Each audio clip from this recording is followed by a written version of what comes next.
This is YouTuber and delivery driver London Eats.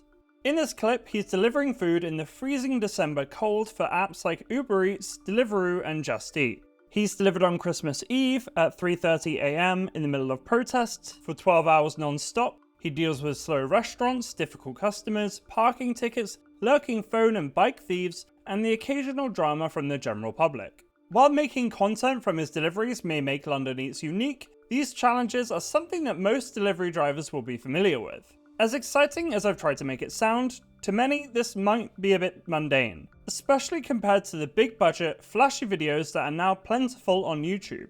But London Eats is just one creator of many in a popular niche: gig economy content.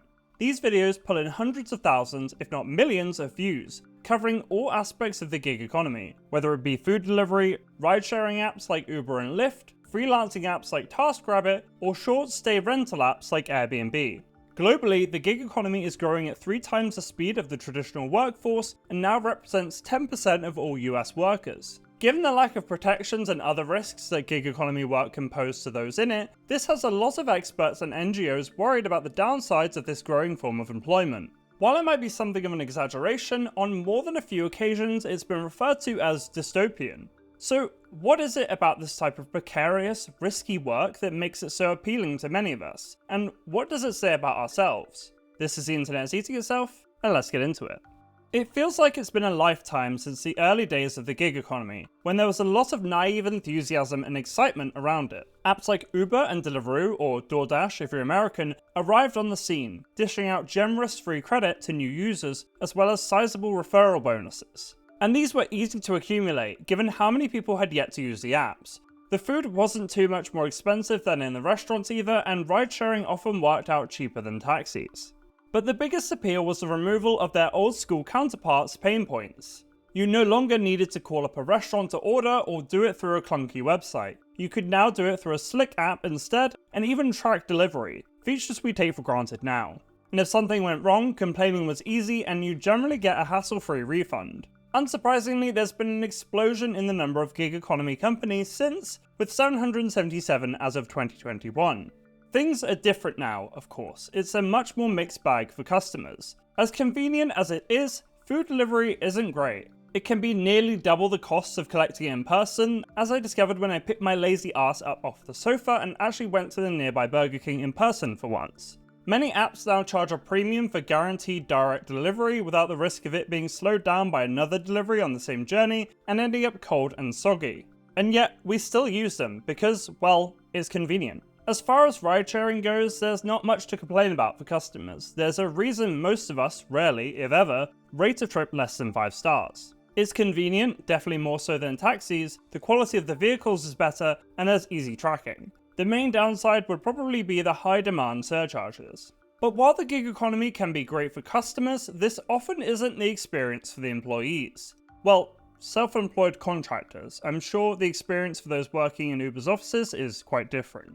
And this is part of the problem. Being a self-employed contractor provides no security or stability, nor benefits like regular employees. Although this does vary by country, some have brought in laws, such as the UK, which entitle gig economy workers to the minimum wage and holiday pay. Flexibility and the low barrier to entry is, of course, the advantage of this kind of work though. While it may not be a reliable source of income in itself, it is a source of income if all else fails, such as for those in between jobs. More people are using it as a means to get by, even as a second income. That's why the seeming increase in small businesses in the US isn't all that it seems, instead reflecting an increase in those doing gig economy work as self-employed contractors. To most though, the gig economy often conjures images of unpleasant conditions for pay that's okay at best. At worst, you even get shot for asking for directions. And with companies testing out those little delivery robots, well, it might not be as safe from automation as we once thought. As much criticism as the gig economy has been on the receiving end of, it's nonetheless a pervasive part of modern life, especially if you live in a big city. The sight of delivery riders has become commonplace, with those large boxes on their backs or mopeds weaving through cars. And you're now probably more likely to see an Uber than a taxi. Gig economy content lays bare these struggles, often showing aspects of the job that we as customers don't consider. The challenges vary in severity, but are ever present. Food and drink often spills, having not been packed properly, resulting in an awkward handover to the client. Restaurants take longer than expected to get food ready, wasting precious time, which is ultimately lost earnings. Food gets stolen by other riders who will pick up food but cancel the order instead of marking it as collected. There's quiet periods where riders end up sat around for upwards of an hour waiting for orders that are worth their time. There's difficult customers who can't show ID when they've ordered age-restricted items, and this is all while they're at the mercy of the weather, delivering in the pouring rain and baking heat. Of course, many of these problems only apply to those that deliver on two wheels, but that's often what makes for the most interesting content. And that's just food delivery. Ride-sharing drivers for apps like Uber and Lyft have problems of a different kind, as they have much more prolonged customer interactions, which are the source of most of their inconveniences. YouTuber GoHerping, who has run the gamut of gig economy work, from Uber to Amazon Flex to Instacart to DoorDash to Turo, documented his experience as an Uber driver. His "These Passengers Are Why I Quit Uber" video is an eye-opening insight into what it's like, even if the experience was largely positive for him. There's, of course, drunk passengers who are a constant risk of vomiting. We may or may not have been in this position ourselves. There's bad-smelling passengers, hopefully we haven't been one of those. There's rude passengers who think paying a fee for a service entitles them to treat the person providing that service like shit, especially when they have the opportunity to rate them at the end. But maybe most alarmingly, GoHerping spoke of experiences with men getting into the car with unconscious or barely conscious women, something he would always report to the police, but had limited power to stop. He did have some positive and surprisingly emotional experiences though, such as dropping an elderly lady off at a hospice, potentially the last journey she'd ever make, and picking up an old friend as a passenger, giving him an opportunity to apologise for a mistake he'd made years ago. All this makes for interesting content. Well, I think so, anyway. Being cynical, it might be because we like seeing people struggle, even if it's not quite schadenfreude. Their inconvenience is our excitement. But maybe the real appeal is authenticity. While they're edited like any other YouTube video, they're relatively raw, something that feels increasingly rare. The early days of YouTube almost exclusively featured content that was low quality and amateurish. Creators like Smosh produced silly, low-stakes comedy on grainy cameras, even using webcams, which was enough to propel them to the spot of the most subscribed channel. Vlogging was entirely new territory and a mostly inconsequential endeavour, with channels like the Vlog Brothers and iJustine some of the earliest vloggers on the platform. The idea of being a content creator wasn't considered a career as it is now, and the word influencer hadn't really been invented yet. In the early days of YouTube, it was a select few who were able to make a living from their uploads, such as Philip DeFranco, Smosh, Ray William Johnson, and Zoella, thanks in part to the launch of revenue sharing in 2007. As more money poured in, YouTube became higher stakes and production values climbed, attracting investment in the form of multi-channel networks and making YouTube a more industrialized affair.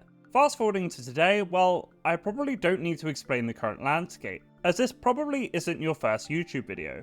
If it is, well, I'm privileged. We've gone from silly little skits on grainy cameras to elaborate productions, MrBeast being on the extreme end of this, with videos that cost millions of dollars to produce. There's numerous channels that are similar too, even if their budgets aren't quite as high. A lot of the most popular channels are more akin to TV now, with MrBeast's actual Amazon TV show symbolic of this, and the stats would seem to suggest that YouTube actually is replacing TV. And while vlogging has its roots in authenticity and relatability, that's not really the case anymore. It's highly curated and definitely not relatable for most of us. To fill this void, creators started producing content that's seemingly spontaneous, but is in fact staged. This trend arguably started with public pranks, which, while sometimes real, made things much easier to control for creators by hiring actors. The target demographic for this content is, of course, children, and so doesn't need to meet the same standards of believability. More recently though, police bodycam footage has become a popular niche, with channels like Explore With Us Bodycam and Police Activity racking up millions of subscribers and views. This is due in part to the excitement and intensity of the situations, but also because it presents a raw view of them. We know they actually happened, they couldn't be staged. Right? Well, yes, it turns out they actually can. Most recently, Bodycam Declassified was exposed by the YouTube channel Grim for faking confrontations between police officers and the public, often staging scenarios that are likely to generate outrage by focusing on racial issues and misuse of power. It seems that if the scenarios are emotionally charged enough, there'll be people out there willing to stage them. Part of gig economy content's appeal lies in its rejection of the glossy vlogs of wealthy creators living luxurious lives, and its very limited engagement in the kind of sensationalism that pervades public content. Gig economy content seems to occupy a middle ground where the scenarios aren't quite exciting enough to fake, but still interesting enough for us to watch, albeit maybe in the background. They may not be vloggers in the traditional sense, but personality is important. Few people would tune into someone unenthusiastically mumbling to themselves as they drop off orders. Like any other creator, we might develop parasocial relationships with them, and even recognize them in the street. Many viewers work in the gig economy themselves, tuning in for tips on how to boost their earnings and reduce costs.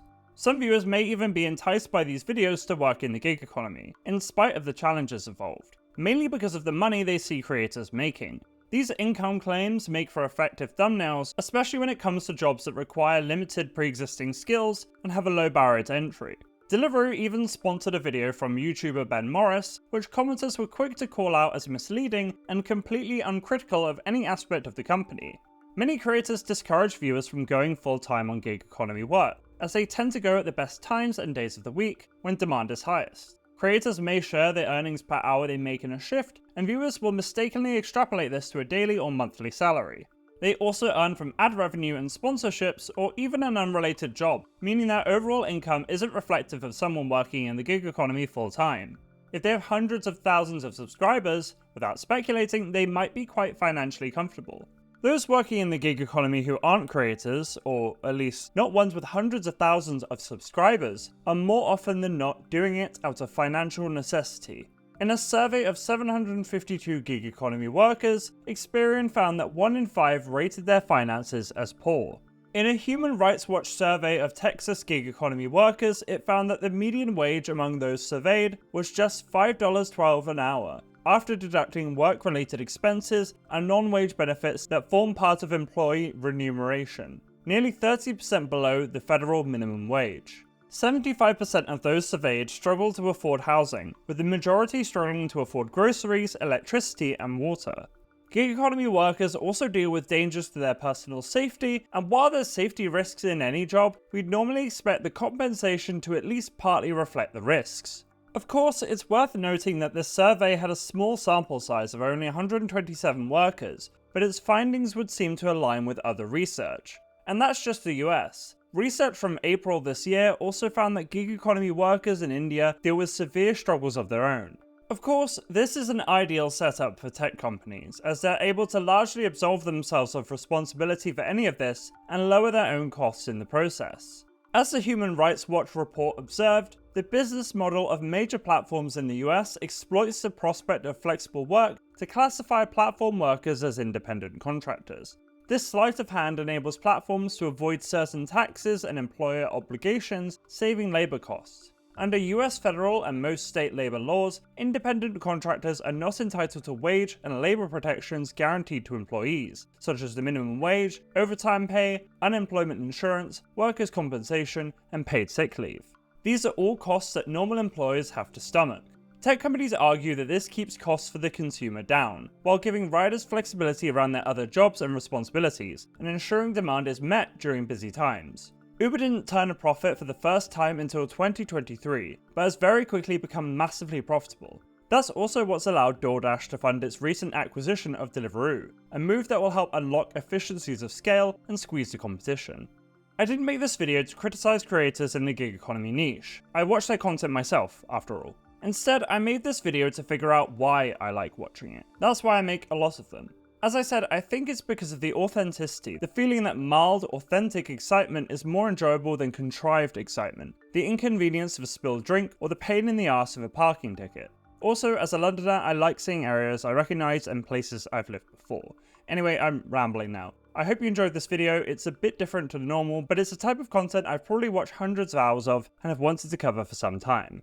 Have you watched videos in this niche before, or is this your first time hearing about it? What do you think of the gig economy? Is it dystopian as some say, or is it just fine? Drop a comment down below and hit those like and subscribe buttons while you're down there. It really helps me out. I release a new video every couple of weeks. I've also included a full list of sources in the description. Till next time, see ya.